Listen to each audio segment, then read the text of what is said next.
My name is Mark Murphy, and along with my wife and daughter, we have Bottle Hollow Farm here in Shelbyville. We're about 7 miles southeast of Shelbyville. Our farm would most accurately be described as a market garden.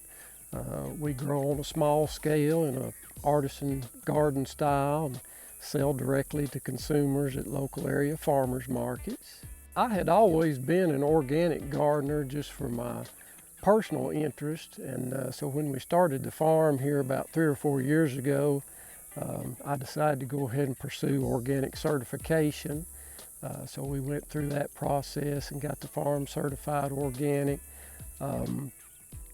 Mostly it was more of a paperwork and ordeal than anything, again because I was already using organic practices to start with. So it was more just going through the process and getting all the records and keeping up with that stuff for the organic certification. And I just felt it was important. You can always tell customers, well, we use organic practices and this and that, but some people just feel more comfortable if you have that actual certification to back that up, and that way they know that you're really following those practices and getting inspected and that sort of thing.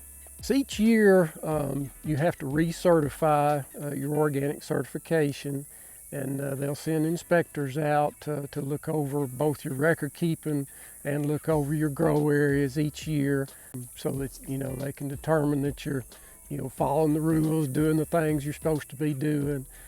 Make sure that there's not any issues with your certification. In organics and organic certification, probably the first thing that most people think of is no chemicals. We don't use chemical fertilizers. We don't use man-made chemical or synthetic pesticides and herbicides. That's probably the first thing people think of, and there's actually a big push in the organic process, a big focus on soil. They look a lot at what you do to maintain your soil organic matters, which is important for carbon sequestration, and just overall important for the health of your soil. So they want to see that you're doing things like organic mulches, that you're doing cover crops, all those kind of practices that help maintain the fertility and the overall health of your soil system. Soil tests are important more as a baseline of where you're at fertility-wise. You can find out where your potassium and phosphorus levels are and a lot of your micronutrients. You can also get tested for your soil organic matter content to see if you're doing a good job at maintaining your organic matter levels. And of course, a lot of that you can tell just by sight, so to speak, because you can recognize any grower or farmer that's gained, or just home gardener even, that's gained a little bit of personal experience. You start to recognize what a healthy soil looks like and feels like and how it acts. So there's a lot of those things that you pick up by intuition, and then the test kind of help you confirm a lot of those things. We're kind of proud that we operate our garden in a very sustainable manner. We collect our own mulch materials right here on site. We use a lot of grass clippings, leaves, things like that are available to us to mulch the garden. And we really prefer organic mulches as opposed to, nowadays you'll find a lot of situations on farms where they're using landscape fabrics and plastic culture systems, where they're using synthetic materials as a mulch layer to keep down weeds. And we prefer to use organic materials, which is more labor intensive because obviously you have to collect and distribute all those materials. But in the end, I think it's just healthier for the soil system. Those organic mulches help contribute to your overall soil organic matter as those materials break down. And again, they help with weed control, moisture retention. You just get all kinds of benefits out of organic mulches like that. So we collect all those materials ourselves right here on the farm. We don't have to import those materials. And we also collect our own materials and make our own compost for the farm. In Tennessee, especially the Middle Tennessee area here, you can essentially have 3 growing seasons. You have a cool season in the early spring, You have sort of your peak summer season, and then you can also have another cool season in the fall. We concentrate mainly on the early spring season and summer season, and then typically by the fall season our markets are winding down and we're transitioning more over into doing cover crops to kind of restore the soil or cover it for winter and get ready for the next season.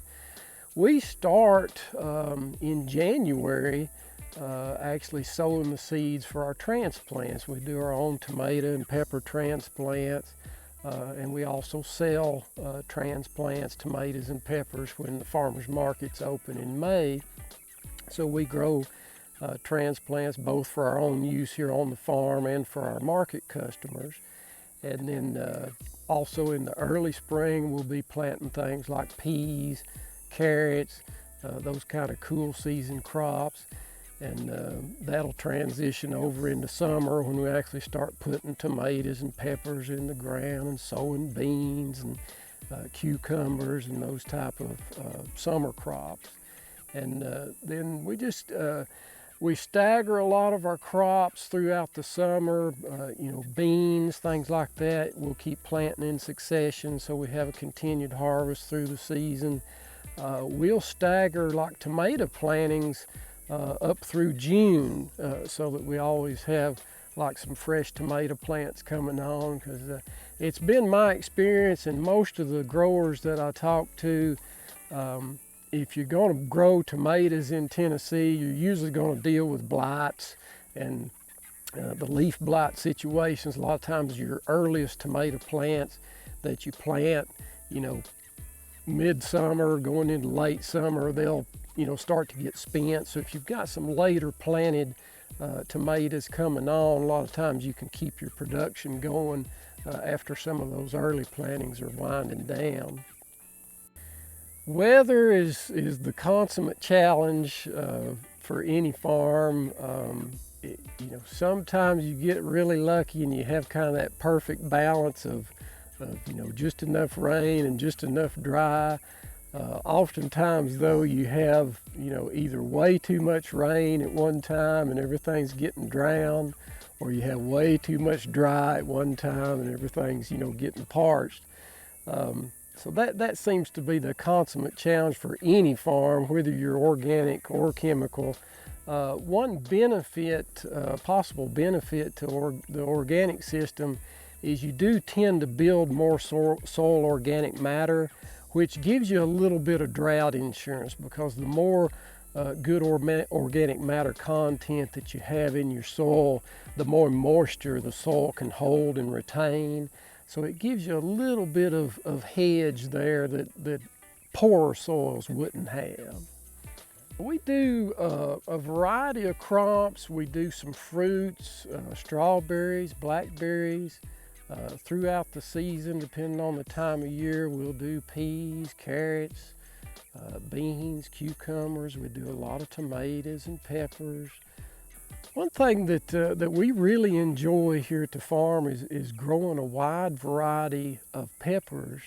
And something that I've learned at the markets is the majority of people are not aware of the vast variety of sweet peppers that are available.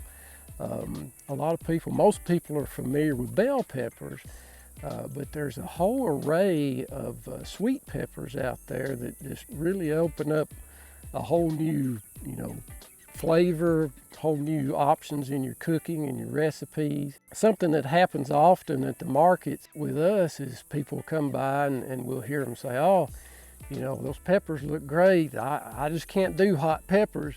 And we always try to catch them and communicate with them, talk to them a little bit. But if it's a real busy market, sometimes before they, if they don't stop and read our signs or talk to us a little bit, sometimes they get gone before they realize that most of the peppers that we have on our display are actually sweet peppers that are not hot at all.